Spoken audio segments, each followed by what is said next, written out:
Rohit Channa. Currently, I am serving as Mukhtar Kar, UT Talka, Hyderabad.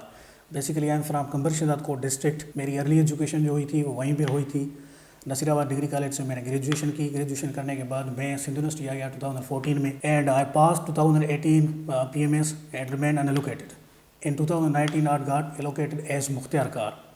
I also opted CSS but could not make it because of certain reasons. There were reasons like proper mentoring नहीं थी, proper assessment नहीं थी और क्या proper guideline नहीं ना होने की वजह से CSS का अटेम्प्ट जो था वो मेरा रह गया।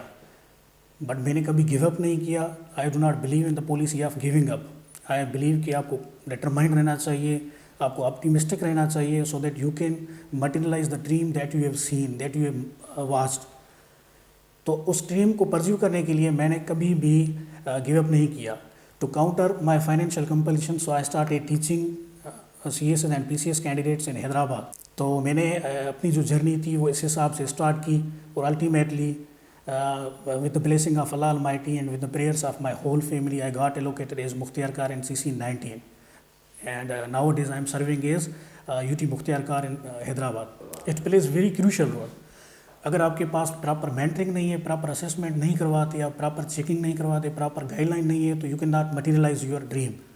आप अपने ड्रीम को कभी भी हासिल नहीं कर सकते without the support of some seniors, without the support of academies. They play crucial role. उनके बगैर ये हो ही नहीं सकता कि आप सेल्फ स्टडी के थ्रू भी कर सकते हो। Self study also plays very important role. उसके बगैर तो आप नहीं कर सकते। मगर जो गाइडलाइन सीनियर्स देते हैं कि भाई how to crack CSS exam, how to crack PCS exam, how to crack PMS exams, that play very important role. I must say कि all the aspirants who are willing to come into this exam, who are willing to be the part of bureaucratic system of Pakistan, they should get a proper guideline from seniors, academies or anybody they believe that person can help them.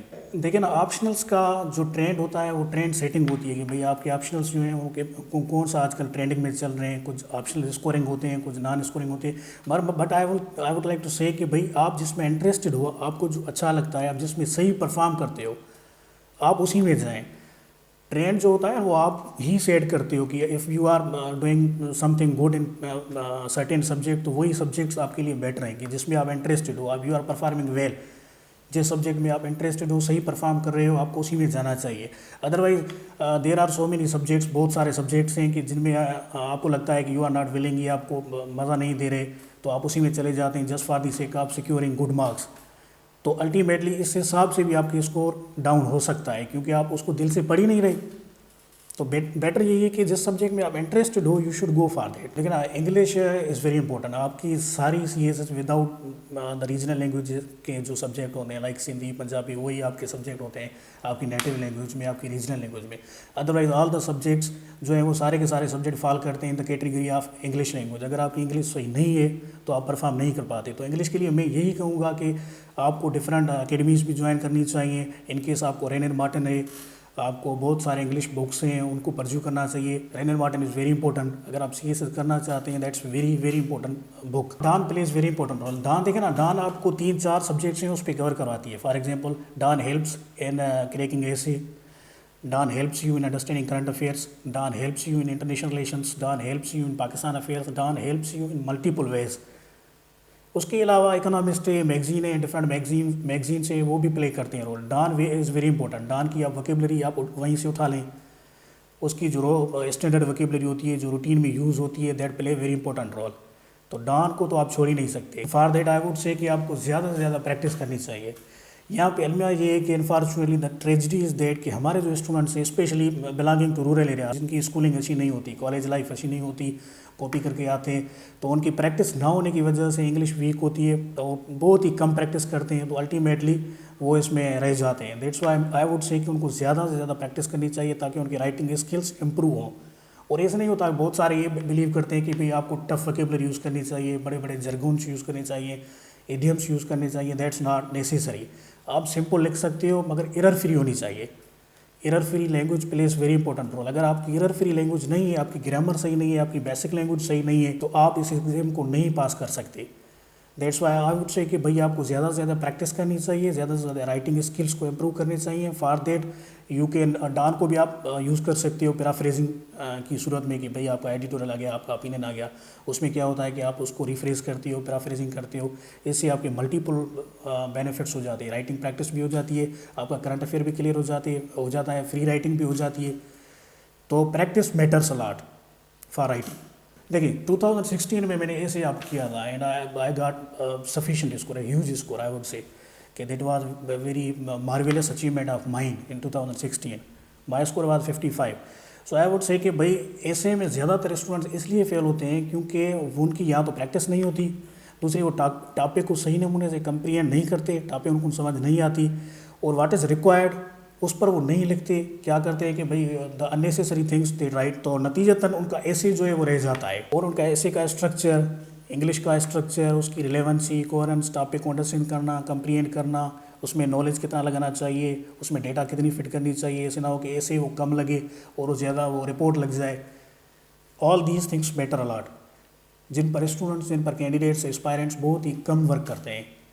नतीजतन वो देखें जी, अगर बात academic background की तो मैं ये कहूँगा कि मैंने तो गवर्नमेंट स्कूल में पढ़ा हुआ है, सेल्फ स्टडी से मैंने CSS किया है, सेल्फ स्टडी से मैंने PCS की है, सेल्फ स्टडी के थ्रू मैंने किया है।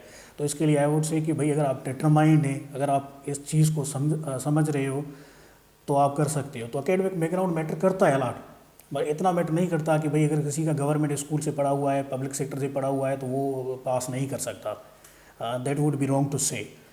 आप किसी भी बैकग्राउंड से आ रहे हैं, अगर आप इस वक्त प्रेजेंट सिचुएशन में सही परफॉर्म कर रहे हो और अपने आप से कमिटेड हो, अपने आप से सिंसियरिटी शो कर रहे हो और अपने आप को इस बात पर यकीन दिला रहे हो कि I can do CSS, I can pass, I can crack that exam, तो आप कर सकते हो। This is all about your psychological game. अगर अपने आप को नहीं कन्विंस कर पा रहे तो आप नहीं कर सकते।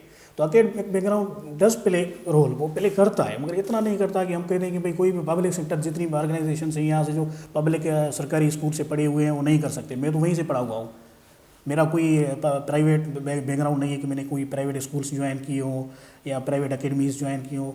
I did not have such kind of background, नहीं है मेरा। ठीक है, उनको स्टार्ट करना चाहिए पहले, सबसे पहले इंग्लिश से। अगर उनकी इंग्लिश सही नहीं है तो वो नहीं कर सकते। First English, then they should go for subjects like current affair, history, Islamiat, जो बेसिक फाउंडेशन से। हिस्ट्री इसलिए मैं कह रहा हूँ कि आपका एनालिसिस अच्छा होता है। अगर आपका एनालिसिस अच्छा नहीं है, आप चीज़ों को नहीं समझ पा रहे, तो आप CSS जैसे एग्ज़ाम को, PCS जैसे एग्ज़ाम को क्रैक नहीं कर सकते। तो फर्स्ट ऑफ ऑल उनको क्या करना चाहिए कि भाई अपने अंदर एक हैबिट डाल दें, दैट इज़ बुक रीडिंग।